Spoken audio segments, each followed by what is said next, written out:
Alright, so for this question here, we are trying to start with the hypothesis testing here, right? So let's go to the whiteboard and get into this. So first of all, we need to identify the variables. Alright. So here is telling you that the average number of miles per person drives per day is 24. So that 24 is actually the mean equals to 24. All right. Now the researcher, they want to double check whether this information is correct or not. All right. So you're going to make a claim. All right. So the claim is to see if people over age of 60 drive less than 24 miles. So now this one will be the claim, and if I write it down mathematically, it's going to be the mean is less strictly than 24.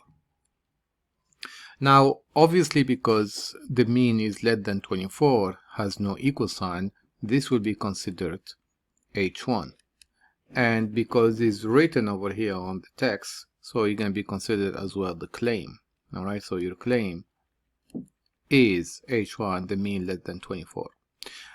Now the negation of this will be H0, which is the previous statement, the mean equals to 24. All right, so that's the first thing you're looking for. Now how can I graph this? In order to graph it, you have to graph always H1. So this statement here, H1, whatever it is, you're gonna try to make to graph it in a chart, and this chart is going to be a normal distribution here. Okay, so the mean is going to be equals to 24. I don't know about standard deviation yet, I didn't finish reading it, so but I can graph this. So the mean less than 24, it will be from the left side. All right, this is the cutoff basically. So the cutoff is going to be here. This is going to be the totality of the alpha. This is my alpha, and we're going to figure out the alpha is going to be 0.05 here, 0.05, and then basically this cutoff here is going to be defining the rejection zone from the side of alpha. So this is going to be reject H0, and the opposite direction would be the do not reject. Okay, so now this is the big plan basically. All right, we did not finish reading this, so is only one tail, so we can answer to the question for now, the first one, right? So let's go and put in the data. So here mu equals to 24, and this is not the claim, and for the H1 it's going to be the mean is less than 24, and this would be your claim. And the hypothesis testing is going to be only one tail. All right, check the answer. Okay, great, that's correct. Now we are looking for the critical value. All right, so let's go back to the whiteboard. So what is the critical value? So the critical value, if this were the z distribution, all right, so if I had the z values here, all right, what might be the z critical? So I am looking for z critical. All right, and in order to do this, I can do it with the calculator. So the calculator, I can use the, basically I'm putting in the area, which is 0.05. This is the area here. I'm going to insert the area into the calculator. So I need to use the second, let me turn on this calculator. So I'm going to go to second and distributions vars, right? And I'm going to use the inverse normal. Oh, I didn't tell you why we are using the inverse normal. So let me go back to the text here.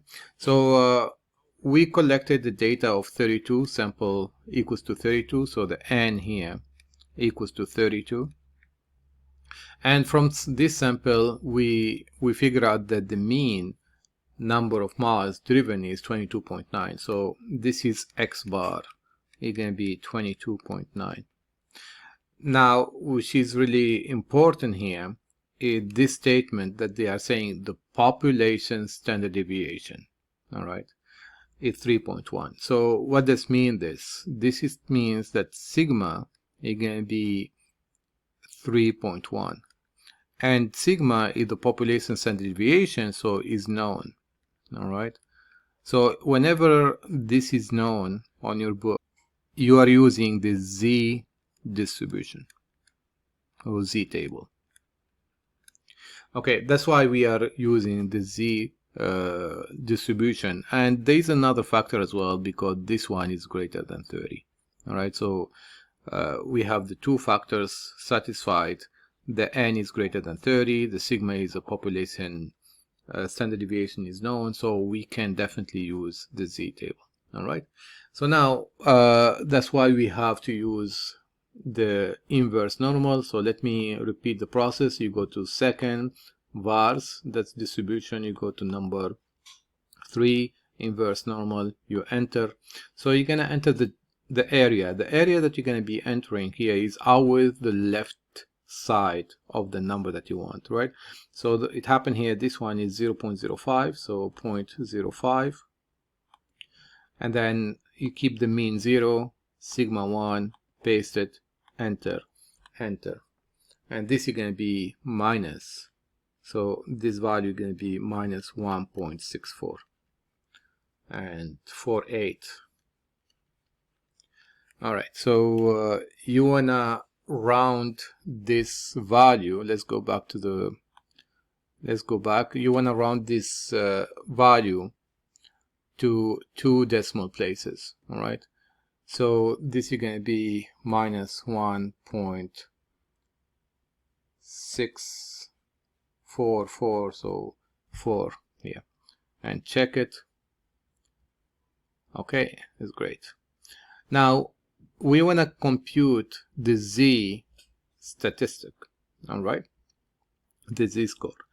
Now there is a formula that you can use it by hand. However, as I'm using the TI-84, I'm going to try to use everything in TI-84.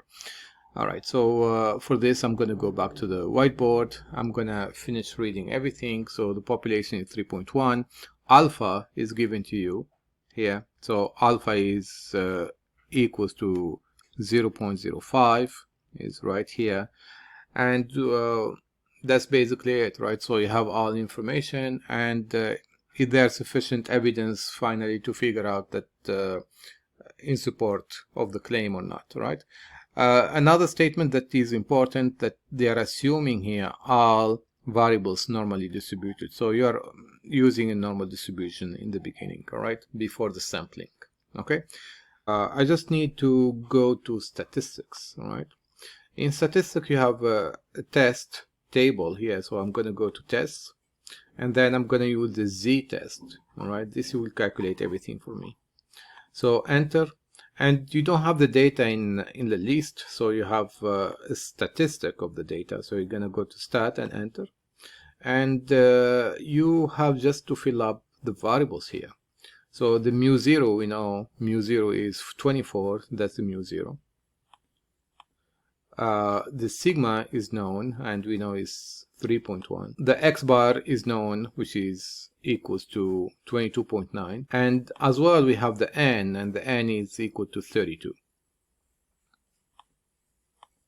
Now, we're going to choose the hypothesis that we're going to, it works better for us, is the mean less than 24. So this is always the hypothesis H1. So mu0 is 24, right? So that's the value 24 mu0. So you're going to choose the second one, mu less than mu0, which is 24, and enter. And that's all. Enter again. So you're going to go to calculate and enter, and you get all the values here list, right? So the value that you want the Z value here, which is the Z statistic, equals to minus 2.007. So that's what you're going to put into the calculation. All right, so they want 2 decimal places as well, so you're going to be minus 2.007. This will be 001. No, 0, 1. Okay, so let's check it. All right, great. So now we're gonna make a decision whether we accept or reject. So for this purpose, I need to go back to the graph. Again, here I'm gonna start with the Z. So the Z stat here, that's calculated, and that's going to be minus 2.01, right? So I want to place it on the chart. So do you see this value here? If I will have to place it, this is minus 1.64, so I'm going to be placed somewhere here, right? So obviously I am within the rejection zone here. So do you see? I am within the rejection zone. So if I'm within the rejection zone, you're going to reject 8.0. Now, if you reject 8.0, do you have enough evidence? Yes, you have enough evidence. This evidence is enough to support the claim. So if you reject 8.0, you are supporting H1, right? So we have enough evidence to support the claim. So let's go back here. So we choose, we reject the null hypothesis, check it. And then you're gonna, there is enough evidence to support the claim or not, all right? So there is enough evidence to support, all right? And that's it.